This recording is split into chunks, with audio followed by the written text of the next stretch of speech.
Hey, today in life in Washington, it's windy Very. and hot. Probably about 101 right now, maybe about 95 in the shade. Today we're going to change the air conditioner belt on my wife's 2008 Hyundai Accent. And the first thing we're going to do is we're going to clean the engine. Come on. What did we already put on it, Dad? So we've already put engine degreaser on it. Sorry. Being a jerk as hoses do. So we put engine degreaser on it. We're about to clean it. With water. Scoot back. We're going to start from top to bottom. Whenever you clean something, you always go from the top to the bottom. Don't ever start at the bottom and go up for obvious reasons. You should cover all electrical components. I'm not, because I don't care. We're here to spray all that stuff off. And the reason why we're cleaning it first is because I don't want grease and shit all over my hands and my fingernails and my elbows up to my eyeballs. So we're gonna finish washing this real quick and then I'll be right back. Man, that old IROC sounds good, huh? Yeah.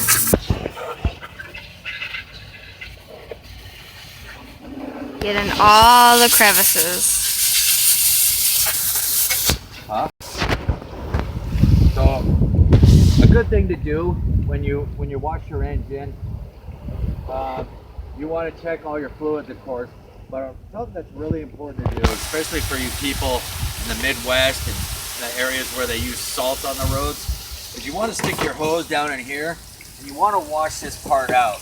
Because what will happen is debris will come down here and plug this channel up and your car will rust out right here. Water should free flow right through there. See the stuff coming out? You want to do that on both sides. About got her cleaned off. What I use.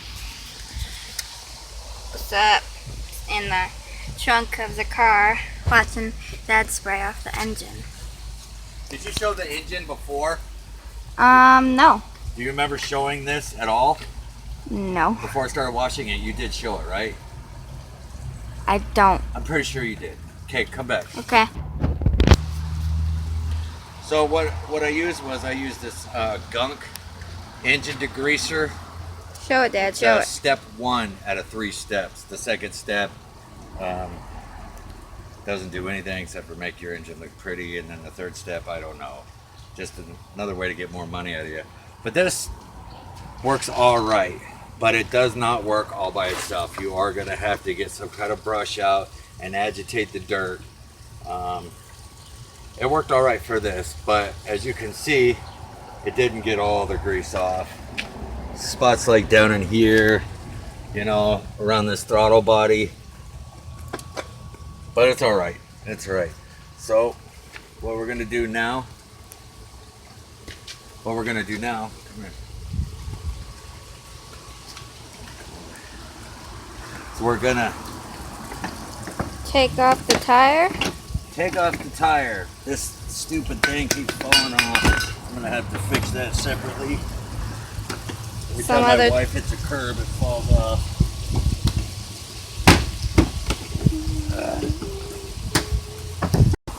Let's jack her up. Get that off.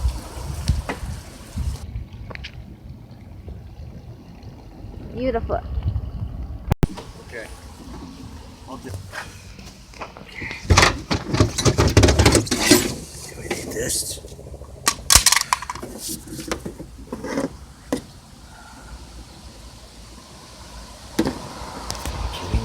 Get that off.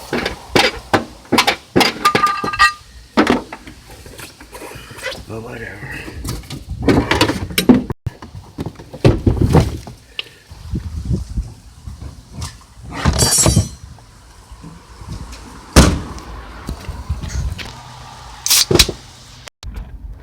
put it in here. See it? Yeah. It's gonna go in there. See how it holds on to it.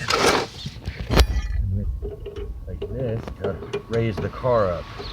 And then we're gonna put a block under it. So it don't fall on us.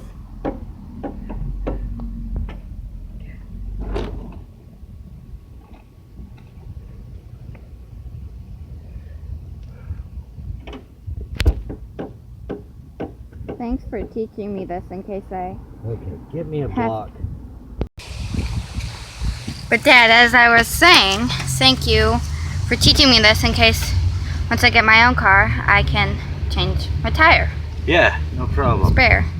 So the lug bolt is missing. The lug nut? The lug nuts are there. The... what? The tire iron is missing, so we have to do it by hand. Behind a larger. It's good to know though, because I need to put the tire iron in this car. I didn't know it was missing. Think that's gonna be... That'll work. We put a blanket down so we don't get our knees all hurt.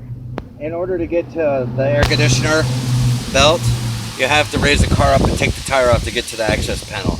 Before you raise the car up, just so you know, there's a pinch weld under there that the jack goes to, and then you should have a jack stand or something, so if the car falls off the jack, it doesn't fall on you. Today, we're using natural materials. Before you lift the car up, you're going to want to put the e-brake on, and you're going to want to break the lug nuts loose going in a star pattern. Bing, bang, bang, bong. We've already done that, so now we're just going to finish taking the rest of the way off. Why do you have to do it in a star pattern? Because if you don't, you can warp your rotor. You can, not only that, but one bolt will snag up and it'll bind and it'll be really hard to get off. You want to torque them down that way for safety reasons. All right, so we're going to get this tire off. This is black. This is not brake dust. See? Roll it away. Nice. Roll it away. Well, there goes your soda. What I like to do, just for an extra measure of safety, put the tire under the car in case it, you know, it's falls just again. out of the way.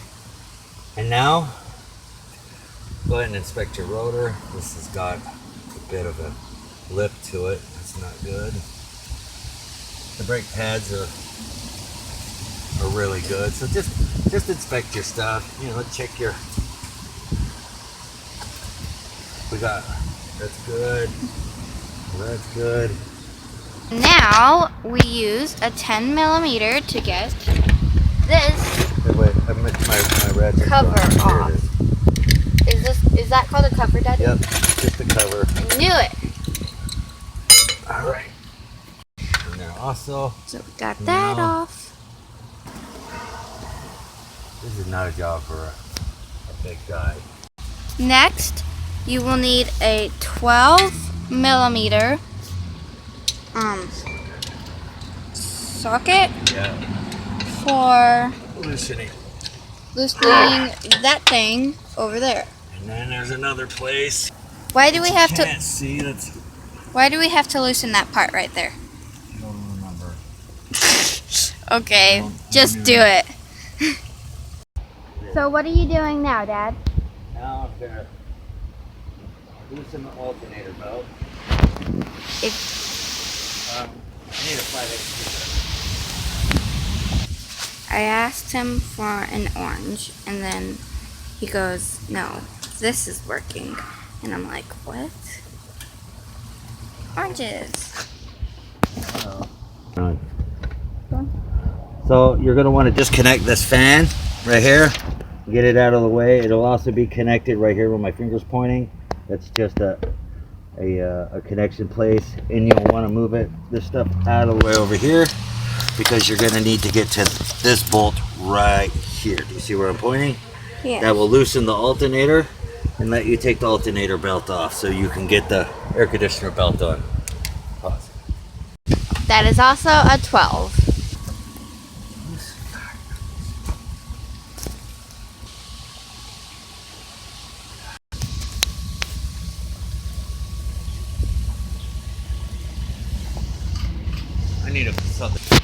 So we can't get the alternator to move, and we loosened everything, and I don't think we could try anything else.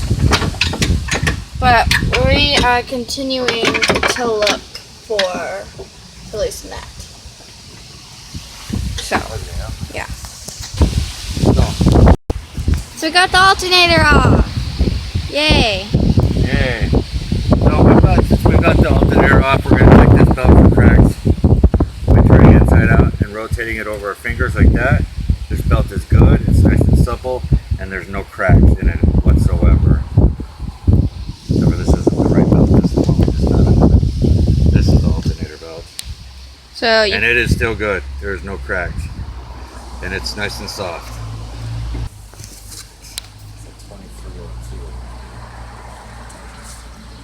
Dave, So come here, what are you doing? So the part number for the air conditioner belt at O'Reilly's is K040320 or K4K320. It is made in Hecho in Mexico. And not China. What's missing? The idler pulley that goes right in here. So what does that mean? So that means we have to go buy a pulley, which we will do tomorrow. Oh no, David. Oh no. For Monday. Unless it's in the back. I highly doubt. So since we don't have that part, my dad's gonna check if we have it, but he doubts that we have it. So if we don't have that part, then we're gonna have to go buy it, and then there could be a part 2.